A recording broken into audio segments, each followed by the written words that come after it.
tadi kan nyebutin beberapa anak-anak. Iya. Bagaimana respon mereka ketika mengetahui ibunya mau jadi supir taksi gitu? Taksi driver.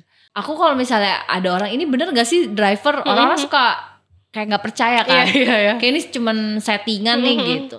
Beneran driver ya. Driver aku pagi-pagi udah ngambil taksinya aku bawa. Guys, aku tuh sering banget bangun pagi. Misalnya uang aku tuh habis karena aku harus bayar ini, bayar itu, bayar listrik, dan aku nggak pernah gitu kayak ngeluh ke teman-teman aku gitu atau apa, ya biasa aja. Iya. Orang nggak punya duit itu udah biasa kali.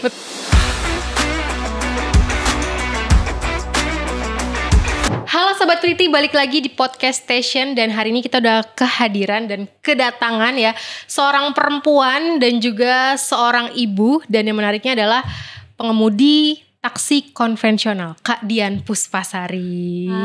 Halo Kak, salam kenal. Apa kabar Kak?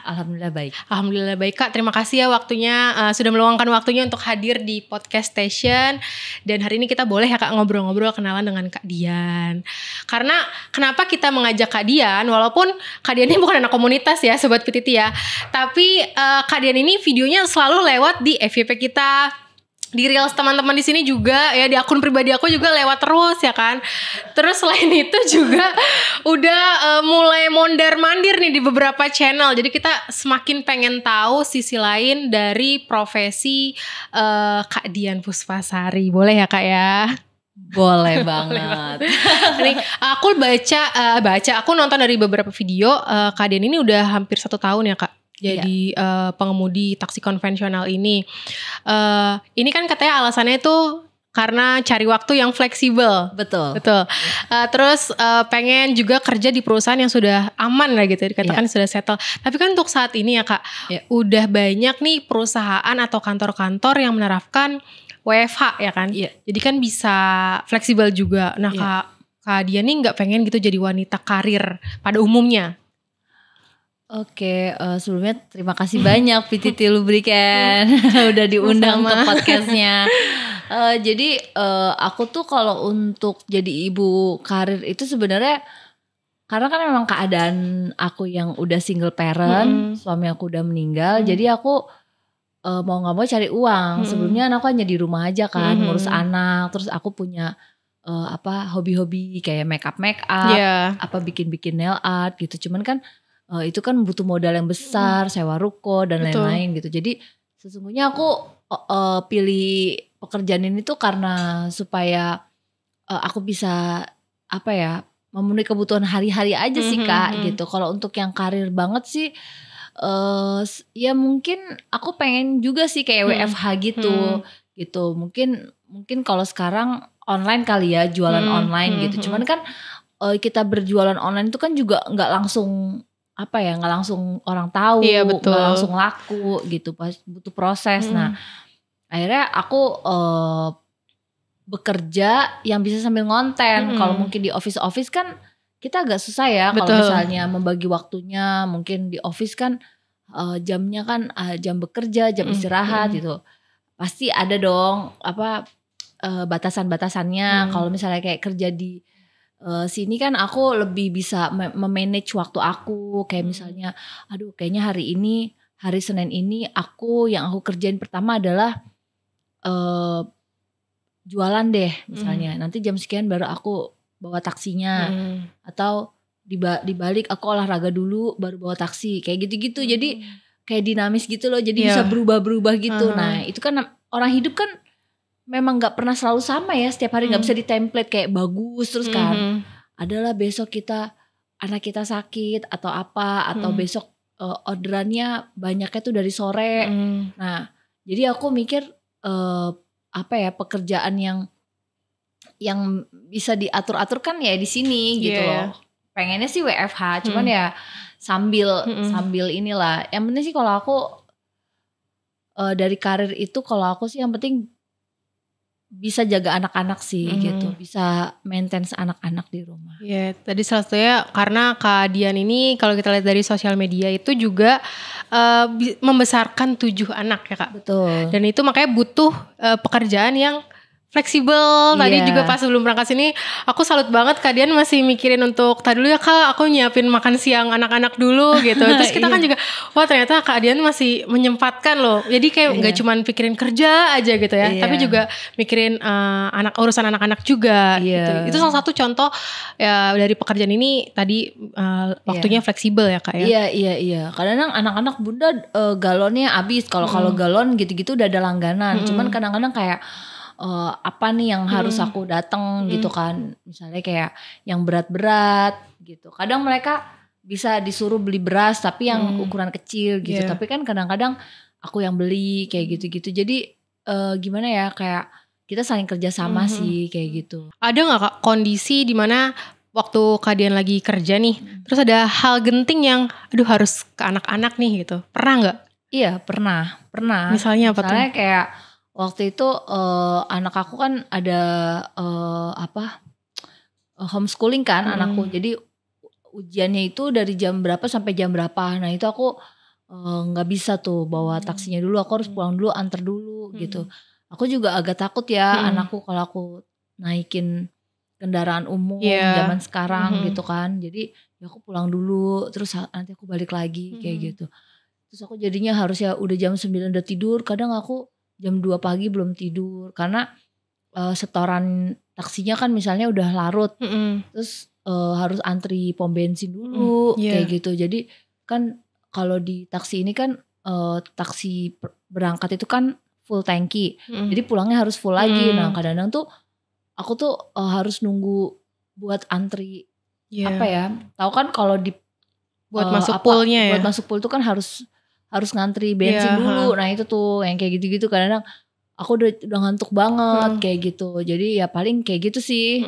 Itu kan berarti salah satu resiko dari pekerjaan Kak Dian juga ya. Betul. Pulang malam, terus juga tadi sampai kalau apalagi mengemudi kalau ngantuk kan juga bahaya ya Kak ya. Betul.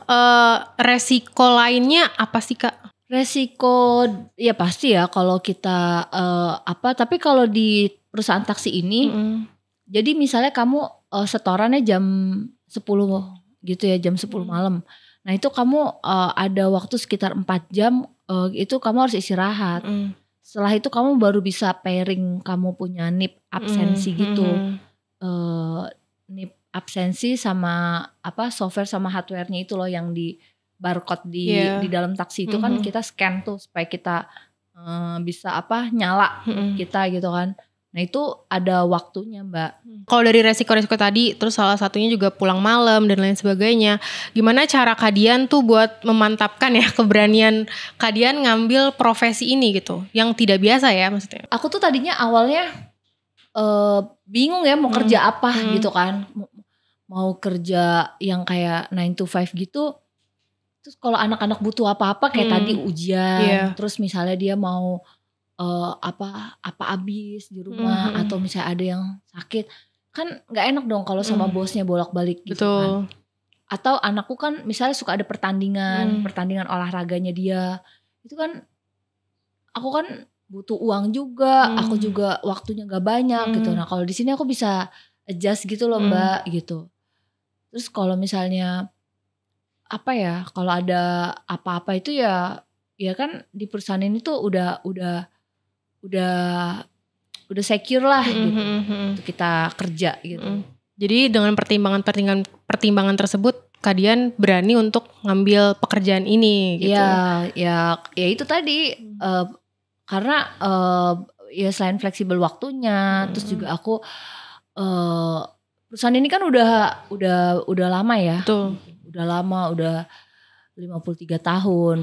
Jadi dia udah secara manajemennya tuh udah terorganize lah Mbak, udah rapi gitu loh Mbak. Gitu. Jadi kalau misalnya aku daftar di sini tuh emang juga aku pakai seragam, itu bikin aku nyaman kayak gitu.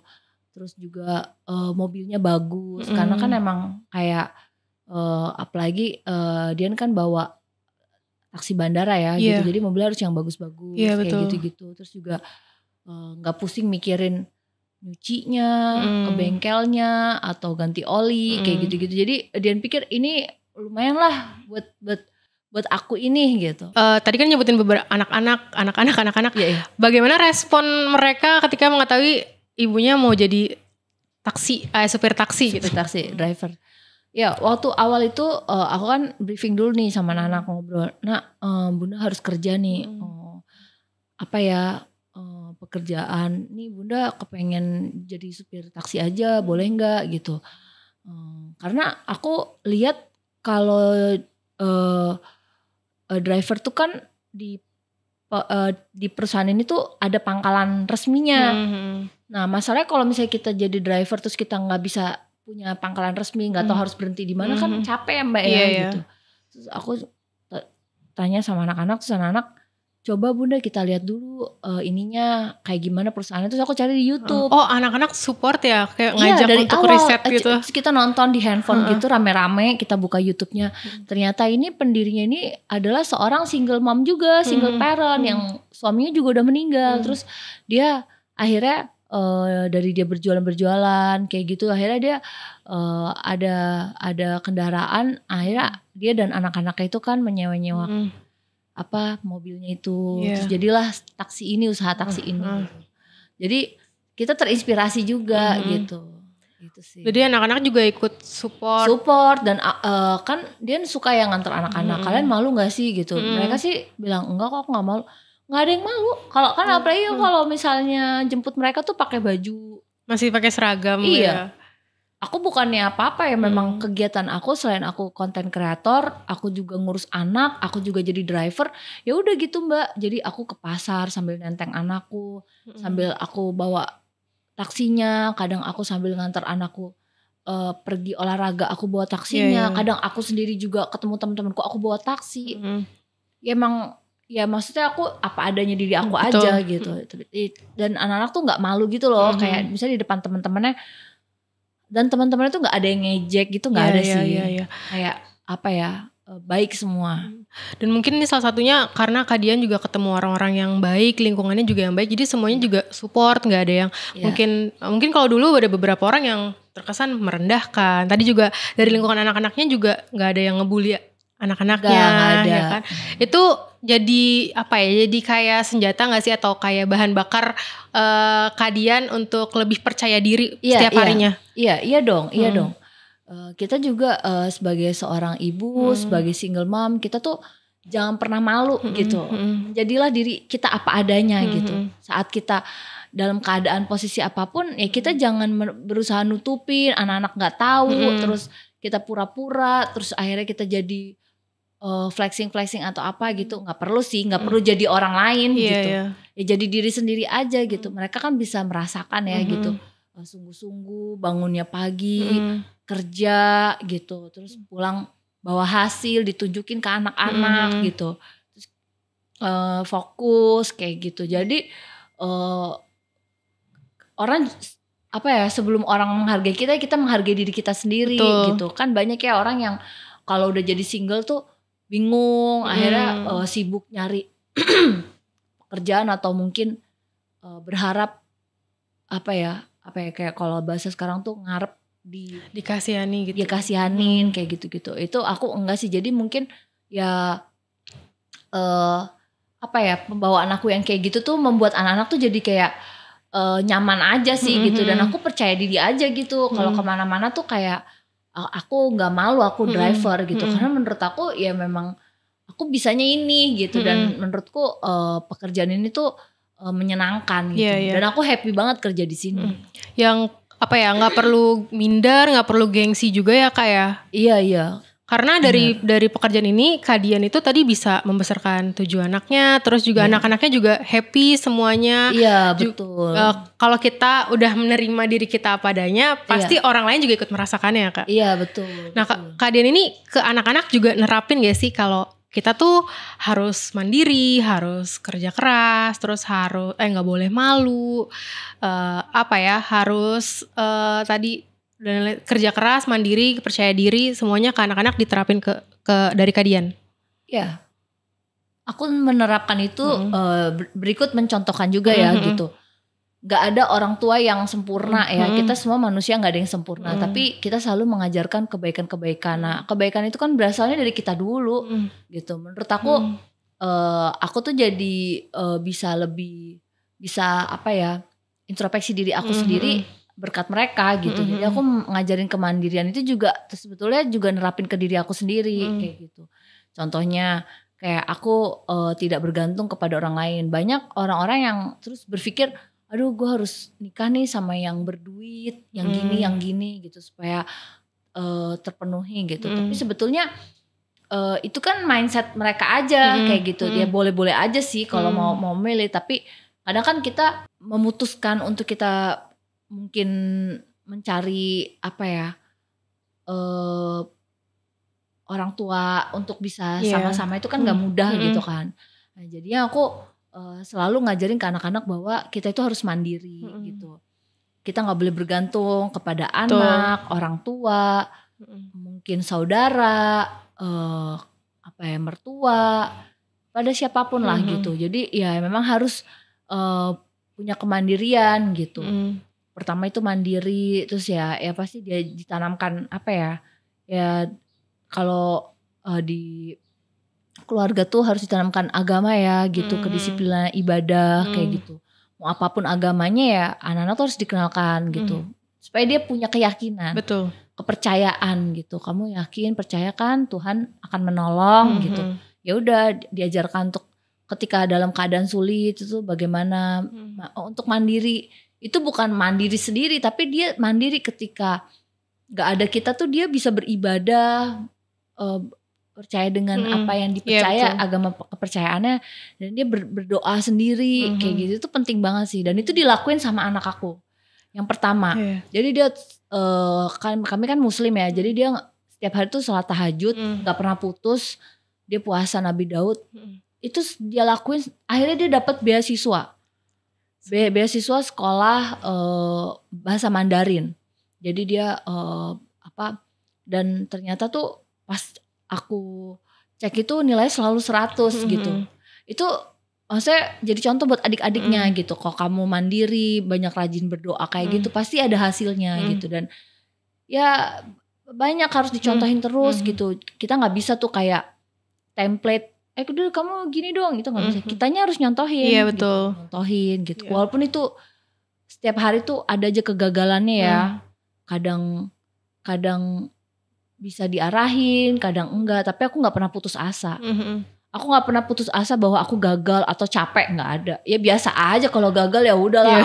Aku tinggal ngopi aja. Ya udahlah santai, kalau aku tinggal tidur gitu. Nah ini mungkin kenapa anak-anak Kadian juga tadi walaupun keadaannya seperti ini gitu ya, tidak seberuntung anak-anak lain mungkin ya, tapi mereka bisa membuktikan kayak tadi dari pendidikannya juga membuktikan bisa ngikutin apa yang diterapkan oleh ibunya ya kan. Terus juga kayaknya dari anak-anaknya Kadian tadi ceritanya juga semuanya punya kegiatan ya Kak, tadi ada yang olahraga kegiatan olahraga gitu-gitu ada. Jadi mereka tetap beraktivitas normal kayak anak-anak lainnya gitu. Dan jadi aku juga nggak yang terlalu kayak gini. Oh dia harus jadi apa banget gitu. Jadi anak-anak itu biarkan mereka berkembang dan bertumbuh natural aja gitu. Main lari-larian, lompat-lompatan, main apa ya, itu biarin aja gitu. Ada saatnya nanti dia belajar. Soalnya aku nggak pernah ngelarang-larang, mereka main-main aja.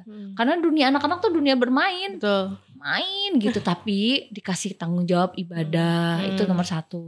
Terus tanggung jawab kayak ini, yang paling penting tuh ngajarin akhlak itu gitu. Kayak harus tahan emosi, nggak boleh marah. Itu kan susah banget ya. Nah itu PR-nya sih. Kalau secara akademik mah orang bisa belajar kapan aja gitu. Tapi yang paling penting tuh itu tadi, mengajarkan karakter, budi pekerti, akhlak. Itu susah banget sih. Dan itu butuh kesabaran, gak bisa instan gitu. Aku kalau ada anak aku satu marah itu aku peluk. Kemudian satu aku ambil, aku peluk gitu. Kamu marah mulu kenapa gitu kan. Coba kita juga di kantor atau kita tempat kerja kita, kalau kita ketemu leader kita yang kayak gitu, pasti kita sweet banget deh. Iya. Ya tak lebih touching lah gitu. Kamu kenapa, lagi ada masalah apa gitu kan. Tapi kalau misalnya kita lagi ruwet terus bos kita ikut marah-marah gitu kan, itu kan apa ya, kita jadi bete gitu. Ya di sini aku memposisikan kayak lagi sama partner aku aja. Ya kebiasaan gak bisa jaga emosi tuh harus jangan dinormalisasi. harus dibenerin. Walaupun itu susah banget. Aku nggak tahu itu sampai kapan. Mungkin sampai maut memisahkan ya. Itu kita sebagai orang tua itu terus membimbing dan memperjuangkan. Karena anak itu kita didik itu nggak pas kecilnya sampai gede. Sampai gede kita nggak boleh tinggalin. Ya adalah masanya mungkin dia menikah, terus dia ada masa-masa dia sedih, masa-masa dia senang. Kita orang tua terus jadi orang tua selama-lamanya. Jadi makanya aku ini banget mandiri, kemandirian benar-benar. Aku nggak berharap ada pasangan lain yang memberi perhatian ke mereka gitu. Kalau ada ya alhamdulillah ya. Semoga aja aku bisa dapetin orang yang sayangin anak-anakku gitu kan. Tapi kan itu ya kita nggak bisa berharap ya kayak gitu. Tapi kalau dari Kak Diannya sendiri bisa ya kenapa enggak gitu. Iya betul. Ya. Nih dari cerita ini kita jadi tahu kalau misalkan Kak Dian ini gak cuma fokus karir tapi tadi pendidikan anak-anaknya juga diarahkan ya kan. Terus juga pembangunan karakter dari anak-anaknya semuanya sampai dengan hari ini sesuai dengan kepribadian Kak Dian juga mungkin ya.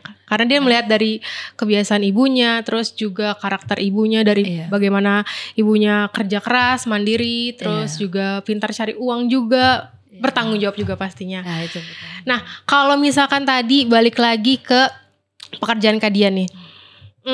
Awal-awal waktu harus memutuskan jadi profesi supir truk taksi konvensional ini, sulitnya itu apa sih Kak? Awalnya itu ya pasti dites dulu ya. Ini kan ada seleksinya gitu. Jadi pertama dites dulu drive-nya sesuai nggak dengan standar taksi ini. Kemudian kita di training. Pada saat training itu kita juga ada ujiannya gitu selama beberapa hari gitu kan. Itu di training kayak mulai dari perkenalan perusahaan, terus software, hardware, terus perhitungan, komisi supaya tidak ada kesalahpahaman antara mitra pengemudi ini dengan perusahaan kayak gitu. Jadi kita diedukasi banyak lah gitu. Nah itu nanti ada tesnya lagi kayak gitu, baik tertulis maupun kayak Google Form-nya gitu ada gitu. Terus ya attitude, terus grooming gitu kan. Jadi kalau datang itu juga nggak boleh tuh pakai sandal jepit atau pakai sepatu warna-warni, nggak boleh. Benar-benar harus yang kayak sesuai SOP ya. SOP kayak gitu, rapi kayak gitu. Soalnya kalau kita lihat dari konten-konten di sosial media, Kak Dian tuh personalitinya kayak yang positive vibe gitu, terus juga ke penumpang juga friendly. Jadi kita tuh mungkin aku ya berharap banget, pengen banget kalau misalnya naik taksi dapetnya Kak Dian gitu. Soalnya kan di kontennya juga beberapa ada yang nggak konten sama penumpang juga ya, kayak carpool atau apa gitu. Nyanyi-nyanyi ya gitu. Itu kalau penumpang mereka ngeh nggak sih kalau ini Kak Dian ya, atau beberapa ada yang nggak tahu Kak Dian gitu. Aduh aku nggak tahu ya kalau itu. Cuman kalau misalnya aku tuh nggak pernah yang kayak ini gue loh gitu. Aku nggak pernah sih. Nggak pernah kayak misalnya ya udah mereka nyanyi-nyanyi, aku nyanyi juga. Jadi gitu. Kak Dian yang ngajak ngalir aja gitu. Iya kadang-kadang aku nyalain apa misalnya aku juga suka nih lagu ini, gedein Mbak, atau nyanyi-nyanyi gitu-gitu. Iya. Jadi mereka yang inisiatif juga gitu. Karena kan di perusahaan ini tuh kita nggak boleh kayak ngerekam tanpa persetujuan. Terus juga aku jarang sih kayak ngobrol gitu. Karena kan rata-rata kan penumpangnya itu kan corporate ya, mereka tuh udah sibuk meeting, lagi Zoom meeting. Jadi aku nggak pernah ngajak ngobrol duluan, kecuali mereka ngobrol-ngobrol gitu, baru aku ngobrol gitu. Berarti nih Kak Diannya memang bisa nge-treatment penumpangnya duluan juga. Jadi gimana caranya tuh penumpang nyaman gitu. Karena kan aku pernah beberapa kali dapet, ya kalau naik taksi mau online ataupun konvensional ya, ada tuh driver yang kayak bawa energinya tuh negatif gitu. Kayak mungkin kalau lagi macet dia gerutu gitu kan, itu kan gak enak ya kayak.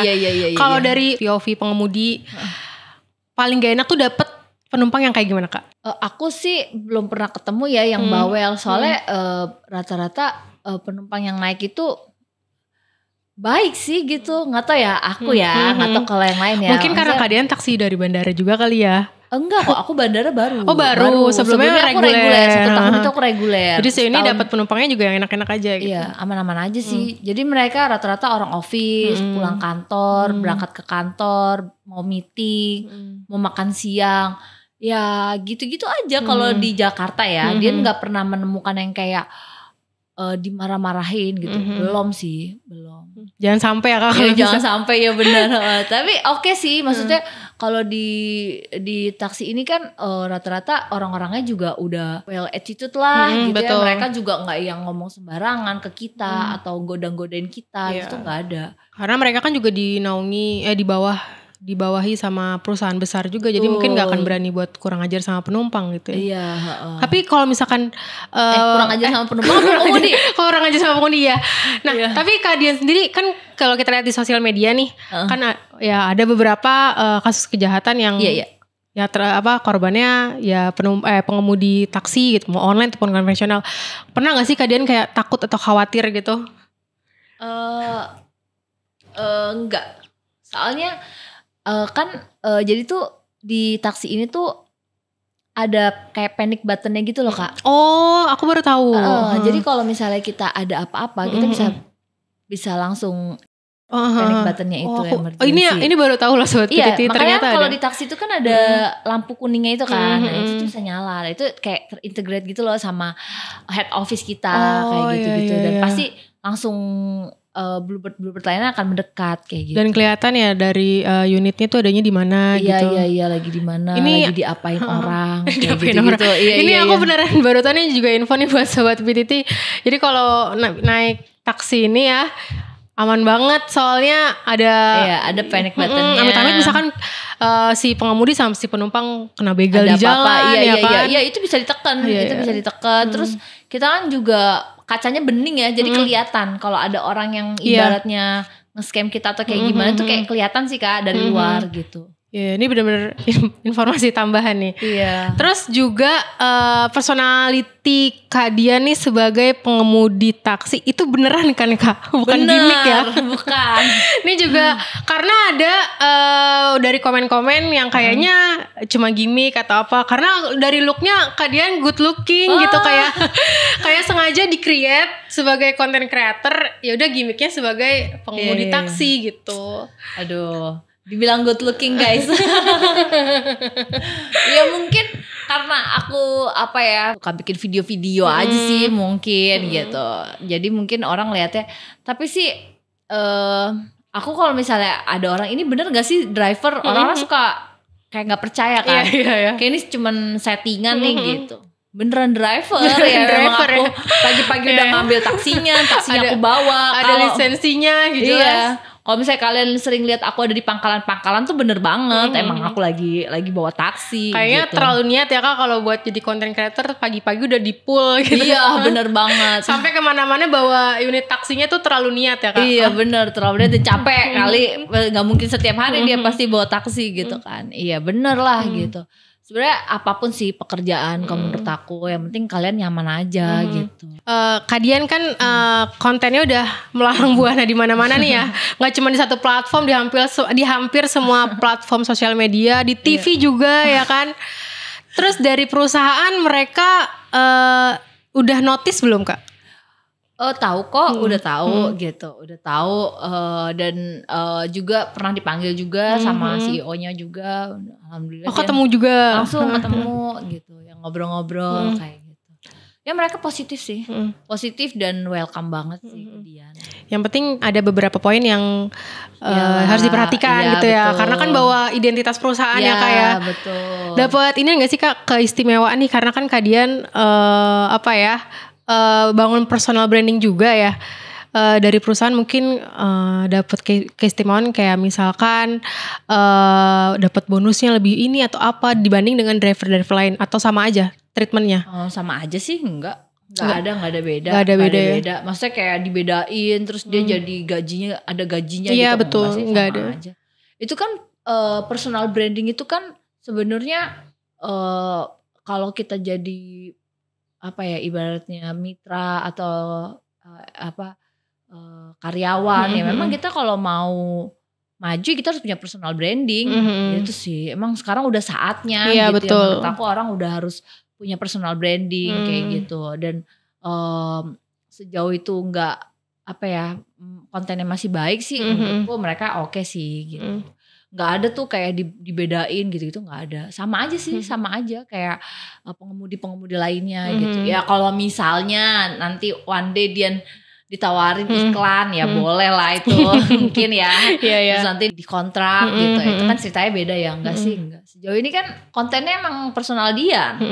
Kayak Dian bangun pagi, a day in my life, terus anak-anak, terus kayak misalnya Dian baru dapet uang tips, terus dia ditraktir makan nasi padang. Iya kemarin. Iya, terus kadang-kadang dia ditraktir ke restoran. Ya itu kan rezeki ya, kita nggak ada diajak anak-anaknya gitu. Rezeki kan bentuknya nggak harus uang gitu, ketemu orang yang baik, ketemu banyak lah gitu. Jadi setiap hari ya Dian share aja gitu bahwa ya inilah hidup gitu loh. Orang hidup tuh ya udah nggak usah pusingin gitu loh. Aku yang anaknya 7 aja slow gitu, jadi ya udah nggak usah dibawa pusing, pasti akan ada masanya, ada jalan keluarnya, jadi ya happy aja. Nih bahkan bener keadaan positif vibe banget, soalnya kelihatan banget di sosmed, terus secara langsung juga bagaimana menanggapi kehidupan yang ada gitu, kayak ngalir aja gitu. Iya ngalir kayak hidup tuh kayak ya udahlah, semua orang juga kadang punya uang, kadang nggak punya uang gitu kan, kadang cantik, kadang jelek, ya kan, kadang kita kurus, kadang kita gendut gitu. Itu semua akan kita temuin gitu loh. Ya kan? Kalau kita lagi di rumah juga kita jelek, pakai daster. Beda lagi gitu kan. Iya tuh begitu kita kerja, masih kita mau pakai daster, kita harus menghargai diri kita kan. Kita harus menggunakan pakaian yang rapi supaya orang melihatnya juga senang. Karena kita ketemu orang banyak ya. Jangan disamain nih nggak mandi gitu kan, di rumah sama kerja sama aja. Ya itu kan berarti dia nggak bisa menghargai dirinya sendiri kan gitu. Bagaimana orang mau menghargai dia gitu. Terus juga misalnya ngeluh gitu. Itu kan sebenarnya itu hal-hal yang kadang kan orang dahduh mulu gitu. Ya itu orang hidup itu mau kerjanya jadi menteri, mau jadi driver kayak, mau jadi content creator. Semua orang hidup gak ada yang nyaman guys. Gak ada orang jadi presiden seumur hidup, gak ada. Gak akan jadi miskin mulu juga gak ada. Itu biasa, itu menurutku klasik ya. Kayak orang hidup up and down itu biasa. Jadi ya udah slow aja. Hari ini aku kemarin aku makan siang aku pakai nasi padang. Hari ini misalnya aku rezeki makan siangku cuman pakai nasi sama kecap. Yaudah syukuri. Yang paling penting tuh bersyukur. Nah, aku ngajarin itu ke anak-anak, bersyukur gitu dengan apa nikmat yang Tuhan berikan. Jadi nanti sampai tua tuh mereka tertanam bahwa kita bersyukur ya hari ini masih bisa diberi kesehatan. Itu sehat itu kan nikmat yang paling luar biasa ya. Orang sehat itu tuh mahal gitu loh. Orang aja sampai minum vitamin mahal demi sehat gitu kan. Jadi udah pikirannya tuh jangan diisi sama hal-hal yang berat yang kita nggak tahu ke depannya. Nggak ada orang yang tahu kita tuh kapan kita end-nya ini semua, nggak ada yang tahu. Jadi slow-slow aja setiap hari tuh kayak bangun tidur bersyukur. Terus apa nih mau ngerjain apa? Kalau misalnya ibu rumah tangga, aku mau nyikat WC dulu, abis nyikat WC aku mau nyuci, abis itu mau jemur, mau gosok, mau jemput anak, kerjain. Kalau kayak aku misalnya jadi driver, aku bangun pagi, aku mau ngambil taksi, aku mau ngambil orderan sebanyak-banyaknya, jam segini aku pulang, terus aku mau ngajarin anak-anak ini gitu. Kan anak-anak kan kita ajarin apa, terus atau kita main bareng, itu kan butuh perjuangan gitu loh. Kita jadi ibu juga, jadi bapak gitu karena ya udah dijalanin aja gitu. Misalnya aku nih kayak hari ini aku mau main sepatu roda sama teman-teman aku, main aja. Jadi harus tahu hidup tuh mau ngapain ya, jadi jelas itu. Dan nggak usah kayak minder gitu loh. Kayak misalnya aku mau main sepatu roda, aku nggak punya sepatu roda Kak, tapi aku dipinjemin. Ya udah, nggak usah malu, emang nggak punya kok gitu. Nggak usah sampai minjem uang orang atau jadinya maksain nanti nyesain diri sendiri. Misalnya mau lari, kamu cuma punya sepatu yang kamu punya, pakai aja. Pakai sejauh kamu larinya happy mah, enjoy aja, nggak usah mikirin pace, nggak usah mikirin sepatunya nggak karbon atau apa, atau harus lihat orang lain ya Kak. Dan aku pakai lokal brand. Ya udah, emang aku mampunya uang aku belinya itu daripada aku berhutang gitu kan, sebetulnya aku nggak mampu gitu ya, gitu aja. Dijalanin aja, nggak usah butuh validasi, butuh ditemenin atau apa ya. Kalau misalnya nggak ada temennya ya udah, memang ya hidup tuh begitu, mental. Betul, ada masanya ya tadi. Ya kalau misalkan lagi ada kegiatan ya udah dijalanin, kalau lagi nggak ada ya udah kita lagi cari kegiatan apa yang positif, kayak gitu di rumah ngapain, atau benerin lemari baju atau apa nih, ngerapihin gitu. Ya bikin aja kegiatan gitu. Kalau sekarang mah waktu kita kayak habis deh. Gak usah banyak kegiatan juga habis sendiri. Udah habis 24 gitu. Jam gak cukup ya Kak. Betul. Aku kalau lagi di pangkalan gitu aku gak bengong. Biasanya aku belajar gitu. Belajar, oh ini aku baca-baca buku, belajar. Terus aku suka coba-coba, oh ini gini ya cara.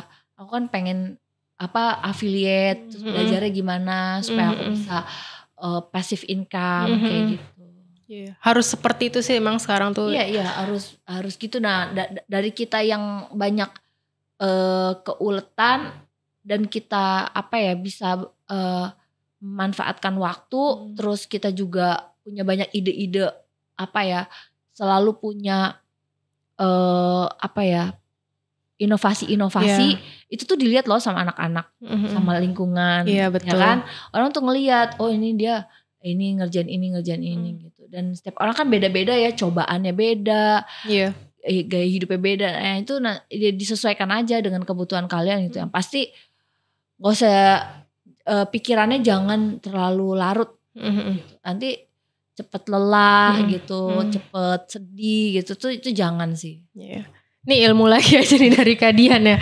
Ini kalau dari kita lihat dari intinya dari Kak Dian tadi sampaikan, kalau kita mau survive harus mau belajar dan berusaha ya Kak. Iya berusaha, belajar gitu ya.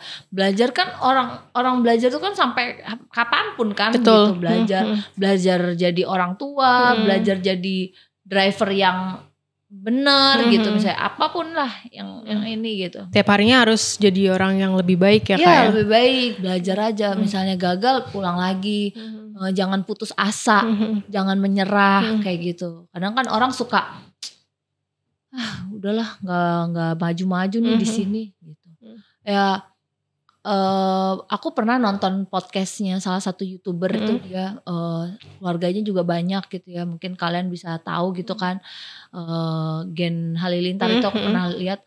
Nah Atta itu bilang bahwa orang itu kadang diberi kegagalan terus gitu, tapi dia nggak tahu sekali lagi besok dicoba itu berhasil gitu. Dan ya udah hidup tuh kayak gitu. Kayak gak usah dipusingin, aduh kenapa ya anak gue nangis mulu, aduh kenapa, itu stres sih, gak usah, biarin aja. Oh anak nangis, energinya dia begitu kan, namanya anak-anak. Lihat usianya, kita baca-baca, oh usia segini tuh emang lagi tantrum-tantrumnya gitu. Apalagi aku menghadapi anak-anak ini yang beranjak remaja kan, udah mulai akhir balik. Itu kan treatmentnya beda lagi. Betul. Dengan yang adik-adiknya gitu. Nah udah gitu aku sendiri gitu kan, single, aku nggak ada siapa-siapa. Ya udah aku selalu serahin sama Tuhan. Jadi sahabat terbaik aku adalah Tuhan, Sang Pencipta. Karena kan Dia menciptakan. Jadi nggak usah dibawa pusing guys. Serahin aja sama yang menciptakan. Iya jadi kayak mau cewek mau cowok, kalau dipusingin aduh udah nggak akan ada habisnya, dibawa santai aja gitu. Baru aku tuh pengen tanya sebenarnya sama Kak Dian nih, pernah ngerasain capek sama lelah nggak sih? Tapi dari penjelasan barusan ya, cerita Kak Dian barusan, kayaknya Kak Dian mau secapek apapun, mau selelah apapun, ya udah hidup ngalir aja gitu. Iya ngalir aja lah. Ya, kita emang diciptakan di dunia ini pasti dikasih masalah dong. Orang kalau nggak ada masalah kayak gimana, kayak robot kali ya. Jadi ya udah jalanin aja gitu. Lagi sekarang lagi perannya jadi driver ya, udah jadi driver lah yang baik, yang jujur gitu, yang baik gitu, yang yang baik-baik aja lah gitu. Maksudnya jangan misalnya nggak jujur, orang diputer-puterin atau ekstra ngetip gitu, dia masukin tip lebih atau mungkin barang ketinggalan diambil, itu kan ngapain gitu misalnya ya, contoh bad attitude gitu ya udah jalanin aja yang baik gitu. Terus ya orang hidup ya kayak gitu kan. Maksudnya kalau misalnya dipikir-pikir guys, aku tuh sering banget bangun pagi misalnya uang aku tuh habis karena aku harus bayar ini, bayar itu, bayar listrik, dan aku nggak pernah gitu kayak ngeluh ke teman-teman aku gitu atau apa, ya biasa aja. Iya. Orang nggak punya duit itu udah biasa kali. Betul. Iya. Iya. Sekelas orang kaya aja tuh pusing juga dia. Bayar tagihan ini itu, pajak segala macam. Aku rasa hampir semua orang sama sih. Iya. Gak ada hidup ini yang pasti gitu. Dan kayak ya udah gitu, slow aja gitu. Bangun, ya udah nggak ada duit ya, Bismillah ntar juga ada. Nah gitu. itu dia. Bismillah ntar juga ada. Bismillah ntar juga ada. Pasti Tuhan kasih jalan. Gak mungkin lu masih nafas terus Tuhan gak kasih rezeki, itu kayak gak mungkin deh. Ya. Oke, Kak Dian nih kayak padat banget pembicaraan hari ini ya. Tapi jujur ini pasti bakal kena ke Sobat PTT semua yang nonton. Ke aku pun juga jadi apa ya, jadi ada rasa malu sendiri gitu loh Kak. Mungkin juga Sobat PTT dari sini termotivasi juga sama Kak Dian. Harus bisa mandiri, tanggung jawab, dan paling penting percaya diri dan apa adanya ya Kak ya. Bersyukur. Nah itu juga bersyukur. Banyak banget poin-poinnya tadi. Sampai dengan podcast ini udah hampir mau 1 jam nih Kak ternyata. Wah gak terasa. Terima kasih banget Kak Dian untuk hari ini ilmunya, terus sharing-sharing pengalaman dan cerita-cerita lain dari Kak Dian. Semoga nanti kita bisa ketemu di lain kesempatan. Oke. Terima kasih banyak. Terima kasih lagi sekali lagi Kak Dian. Terima kasih Sobat PTT, sampai jumpa di podcast station berikutnya. See you.